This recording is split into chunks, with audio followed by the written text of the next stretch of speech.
సంతానలేమితో బాధపడుతున్నారా? 899 రూపాయలకే fertility assessment package. వివరాలకి సంప్రదించండి.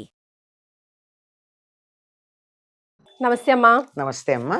అమ్మ, ఆదివారం అమావాస్య వచ్చినప్పుడు జనరల్ గా ఆ రోజుని మనం అంతా ఎలా సద్వినియోగం చేసుకోవాలి? అసలు ఆదివారం చాలా గొప్ప రోజమ్మా. సూర్యుడు ప్రధానంగా ఉండేటటువంటి ఆది అంటే మొదలు మనకి. ఆ వారాలన్నీ కూడా వారాల పేర్లన్నీ చూడండి, అన్ని గ్రహాల పేర్లే ఉంటాయి కదా. అవునమ్మా. సోమవారం చంద్రుడు, మంగళవారం కుజుడు, బుధుడు, గురుడు, శుక్రుడు, శని అన్ని వాళ్ళ పేర్లేగా. ఆదివారం కూడా భానువారం అంటాం. భానువారం అంటే సూర్యుడు మొదటిది అనే ఉద్దేశంతో ఆదివారం అంటూ ఉంటాం.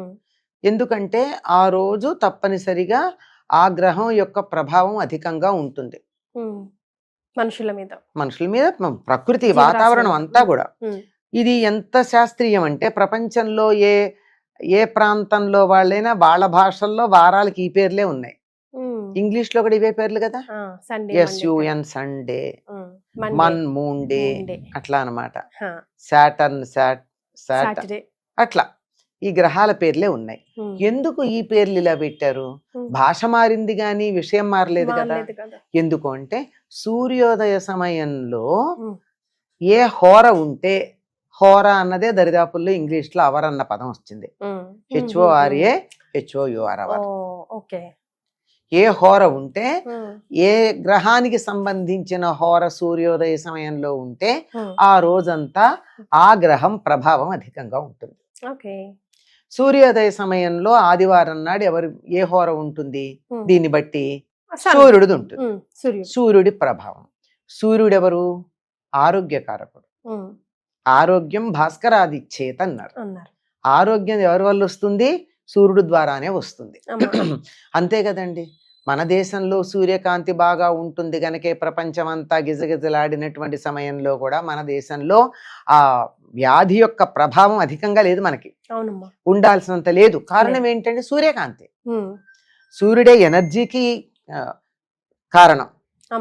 సౌర శక్తికి కూడా మూలం సౌరశక్తి మూలం అంటున్నాం కదా. మూలం సూర్యుడే కనుక శక్తి గాని పోషణ గాని, చెట్లకి పత్రహరితం తయారు చేయించేటటువంటి శక్తిని ఇచ్చేవన్నీ మనకి పుష్టిగా ఆహారం ఇవ్వడానికి కారకుడు సూర్యుడే. వేడి, వెలుగు, కాంతి, ఆహారం ఇలాంటి అన్నింటికి శక్తి. అందుకే కదా మా ప్రత్యక్ష దైవం అంటాం. అందుకే ఆయన్ని ప్రత్యక్ష దైవం అన్నాం. మిగిలిన దేవతలు కనపడ్డా కనపడకపోయినా ఈయన కనపడతాడు. అటువంటి సూర్యుడి యొక్క శక్తి అత్యధికంగా ఉండేటటువంటి రోజున సూర్యుడిని ఆరాధించినట్టయితే మనకు ఆరోగ్యం బాగుంటుంది. అందువల్ల ఏం చేయమని చెప్పారంటే ఆదివారం నాడు అభ్యంగన స్నానం చెయ్యకూడదు. కూడదు. మనం ఏంటమ్మా రివర్స్ చేస్తామా? చెప్తాను, కారణం కూడా చెప్తా. ఆదివారం నాడు మాంసాహారము తినకూడదు.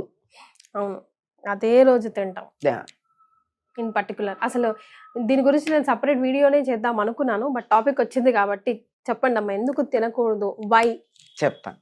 ఆదివారం నాడు బ్రహ్మచర్యం పాటించాలి వివాహితులు కూడా. ఏమిటి కారణం? ఇవి ఆరోగ్యానికి కారణం. సూర్యశక్తి చాలా ఉచ్చ స్థానంలో ఉన్నప్పుడు ఆత్మకారకుడైనటువంటి సూర్యుడు ఈ ఆత్మ వేసుకున్నటువంటి చొక్కా కదా శరీరం, ఇది చక్కగా ఉండేట్టు చూసేటటువంటి సమయంలో దీనికి కావలసినటువంటి దోహదం చేసేట్టు ఉండాలి గాని దీన్ని చెడగొట్టే ఉండకూడదు. మాంసాహారం మానవులకి నియమితమైన ఆహారం కాదు. కావాలని మనం డైల్యూట్ అయిపోవాలి, మనలో స్ట్రెంగ్త్ పవర్ తగ్గిపోవాలని ఇలా డిసైడ్ చేశారు. యాక్చువల్ గా అయితే మనకి వెడ్నెస్డేనో ఎప్పుడు హాలిడే ఉండేదంట కదమ్మా ఇది వరకు. పూర్వం ఒక్క అమావాస్యకు ఉండేది సెలవు. అమావాస్య పాడ్యమి ఆ రెండింటిని అనధ్యయన దినాలు అన్నారు. అనధ్యయన దినాలంటే చదువుకోకూడని రోజులు. చదువుకోకూడదంటే చదువు వద్దని కాదు అక్కడ అర్థం. ఉపాధ్యాయుల దగ్గరికి వెళ్ళి విద్యార్థులు చదవడం కాక వాళ్ళ దగ్గర నేర్చుకున్నది ఇంట్లో ఉండి వీళ్ళు నేర్చుకుంటూ ఉంటే ఉపాధ్యాయులు పూర్తిగా 2 రోజులు ఉపాసనలో ఉంటారు. వాళ్ళకు కూడా ఉపాసన చేసుకోవాలి. 24 గంటలు చెప్పడమేనా, వాళ్ళు కూడా జపాలు తపాలు అవన్నీ చేసుకుని శక్తి పుంజుకోవాలి కదా. దానికి సంబంధించిన రోజు అమావాస్య నాడు పట్టెక్కువ ఉంటుంది దేనికైనా. ఎందుకంటే అమావాస్య నాడు సూర్యుడికి ఎక్కువ శక్తి, పూర్ణిమ నాడు చంద్రుడికి ప్రధాన శక్తి ఎక్కువ ఉంటుంది, అమావాస్య నాడు సూర్యుడికి ఎక్కువ ఉంటుంది. అందుకే ఎప్పుడైనా సూర్యగ్రహణాలు అమావాస్యకు వస్తాయి తప్ప వేరే సమయాల్లో రావు. కరెక్ట్. కనుక అటువంటి సౌరశక్తి లేదా సూర్యుడి యొక్క శక్తి అత్యధికంగా ఉండేటటువంటి రోజు గనక తనని తాను బలోపేతం చేసుకోవడానికి చదువు చెప్పడం కానీ అవన్నీ పక్కన పెట్టి ఎవరికి వాళ్ళు సాధన చేసుకుంటారు. మీరు గమనించి చూడండి, అమావాస్య నాడు మీరు పూజకు గాని ధ్యానానికి గాని కూర్చుంటే చాలా తొందరగా కాన్సన్ట్రేషన్ కుదురుతుంది, డైవర్షన్ తక్కువ ఉంటుంది. అందుకని ఆదివారం సూర్యుడికి సంబంధించింది, అమావాస్య సూర్యుడికి సంబంధించింది. ఈ రెండు కలిసి వచ్చినప్పుడు ఆరోగ్యానికి సంబంధించిన నియమాలు బాగా పాటిస్తే బాగుంటుంది. సో ఆ అమావాస్య రోజు అస్సలు చేయకూడని పనిలో మొట్టమొదటి తలంటు స్నానం చేయకూడదు, అమావాస్య గానీ ఆదివారం కానీ. అండ్ నాన్ వెజ్ తినకూడదు. అట్లీస్ట్ నాన్ వెజ్, దాంపత్యం, అది బ్రహ్మచర్యం పాటించాలి. ఇవి పాటించినట్టయితే ఆరోగ్యం బాగుంటుందమ్మా. వేరే విషయాలన్నీ పక్కన పెట్టండి, మనకు ఆరోగ్యం కావాలనుకుంటాం కదా. మిగిలిన 6 రోజులు బాగా ఆనందంగా ఉండాలంటే ఆరోగ్యం ఉండాలిగా. ఈ ఒక్కరోజు నియమం పాటించండి. కానీ మనకి ఈ మొత్తం కూడా మన శక్తి క్షీణించడానికి కారణమైనటువంటి ఈ 3 పనులు ఆదివారమే చేస్తున్నాం. ఆదివారం సెలవు గనక అభ్యంగనం, ఒంటికి నూనె రాసుకోవడం, నలుగులు పెట్టుకోవడం, తలంటు పోసుకోవడం, ఇవన్నీ చేసేస్తాం. ఈ రోజు మిగిలిన రోజుల్లో అంత కుదరదు గనక మాంసాహారం తినే వాళ్ళంతా రోజు మాంసాహారమే తింటారు. లేదు తింటారు కానీ ఇంట్లో వండని వాళ్ళు చాలా మంది తయారయ్యారు ఈ మధ్య. అని మా ఇంట్లో మేము తినమండి అంటారు, కానీ బయటకు వెళ్ళి ఇంట్లో తినరు. చాలా జాగ్రత్తగా అబద్ధం ఆడరండి. మా ఇంట్లో తినమండి, ఇంట్లో తినరంటే వాళ్ళ కుటుంబంలో ఎవరు తినరు అనుకున్నాను నేను. తర్వాత తెలిసింది ఏమిటి, ఇంట్లో తినరు, అంతేగా. అందుకని బయటకు వెళ్ళి తినడం. మీరు గమనించండి, ఎక్కడ చూసినా హోటల్స్ అన్ని ఫుల్ ఉంటాయి ఆదివారం. అవునమ్మా. పోని కానీ ఏ మాట కామాట నాతో చాలా మంది ఈ మధ్య చాలా చెప్పడం వల్ల ఆదివారం మెల్లిమెల్లిగా తగ్గిస్తున్నారమ్మా ఫంక్షన్స్ కూడా. ఆరోగ్యం అమ్మా, మిగిలిన 6 రోజులు సుఖపడాలంటే ఒక్కరోజు జాగ్రత్తగా ఉంటే అయిపోలే. మరే హాయిగా ఉండండి. నేను చాలా విన్నాను ఆదివారం తినకూడదంట చెప్పారు. అందుకే ఈసారి నేను చాలా విన్నాను, తగ్గిస్తున్నామని చాలా విన్నాను. కానీ మంచి డ్రాస్టిక్ చేంజ్ కదమ్మా. చేసాం, చెప్పగా ఎందుకే చెప్పాలమ్మా. మీ పేరే తీసుకుంటారు కూడా. అనంతలక్ష్మి గారి వీడియోస్ చూసాము, తినకూడదంట, అసలు ఆదివారం ఒక్కరోజు తినకపోతే సస్తామా అనే వాళ్ళు కూడా ఉన్నారమ్మా. అసలు ఇంకో సంగతి తెలుసా అమ్మా, మాంసాహారం తీసుకునేటటువంటి వాళ్ళు కూడా, నాన్ వెజిటేరియన్స్ అని ఎవరినైతే అంటామో వాళ్ళు కూడా ప్రతిరోజు తినరమ్మా నాకు తెలిసి. ప్రతిరోజు తినరు, వారానికి 1 రోజో 2 రోజులో తింటారు అంతే.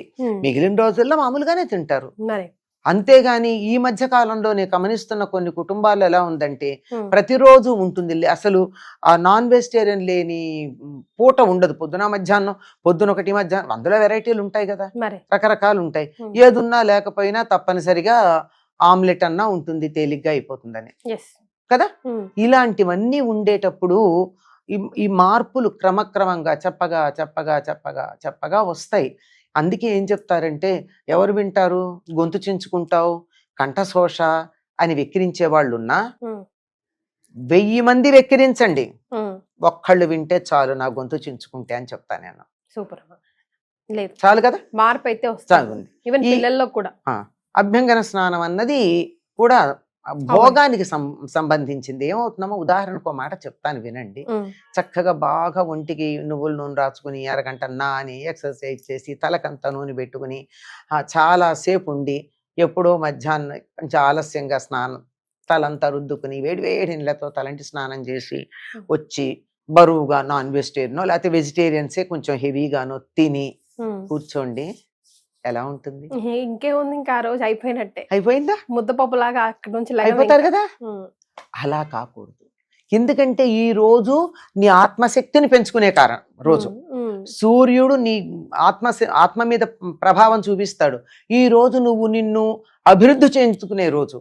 నీ అభివృద్ధి ఆగిపోయింది. మరి ఇంకేమిటి, నీకు సంకల్ప శక్తి ఎక్కడా, స్ట్రాంగ్ విల్ ఎక్కడా, ఇది చేద్దాం అనుకుంటే దాని మీద నిలకడ ఉండగలిగినటువంటి మనస్సుకి గట్టితనం ఎక్కడా, అన్ని పోయినాయి కదా, చచ్చు మొహాల్లా తయారవుతాం. మరి అందువల్ల ఆనాడు తప్పనిసరిగా పాటించాల్సింది ఇది.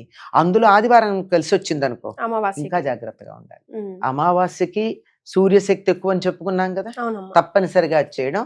అందులో అమావాస్య అనగానే ఉండేది ఇంకొకటి ఉందమ్మా, ఉమ్. అమావాస్యకి పితృతిథి అని పేరు. అమ్మా. పితృదేవతలకి తర్పణాలు ఇస్తారు ఇప్పటికీ సంప్రదాయం తెలిసిన వాళ్ళు. ఉమ్. స్నానం ప్రతి చేసి అమావాస్యకి. ప్రతి అమావాస్యకి తప్పనిసరిగా స్నానం చేసి తడి బట్టలతో తర్పణాలు ఇచ్చి ఉమ్. వీలైతే ఒక బ్రాహ్మడికి పిలిచి భోజనం పెట్టుకుని, అంటే పితృదేవతల్ని తలుచుకుని అలా చేసేవాళ్ళు కూడా ఉన్నారు. ఉన్నారు. అంత కాకపోయినా కనీసం తర్పణాలైనా ఇస్తారు. ఉమ్. మగవాళ్ళు అయితే నువ్వులు దగ్గర పెట్టుకుని ఇస్తారు. ఉమ్. ఆడవాళ్ళు నువ్వులు దగ్గర పెట్టుకోకపోయినా కనీసం నీళ్ళన్నా పితృదేవతలకు ఇవ్వడం అన్నది ఉంటుంది. ఉమ్. కనుక పితృదేవతలకి పితృకార్యాలు చేసినప్పుడు ఎన్ని నియమాలు పాటిస్తాం? ఉమ్. ఆ అవునమ్మా. రోజు మాంసాహారం తినం, తినము. మసాలాలు, ఉల్లిపాయ, వెల్లుల్లిపాయ లాంటి తామసిక ఆహారాలు తినం.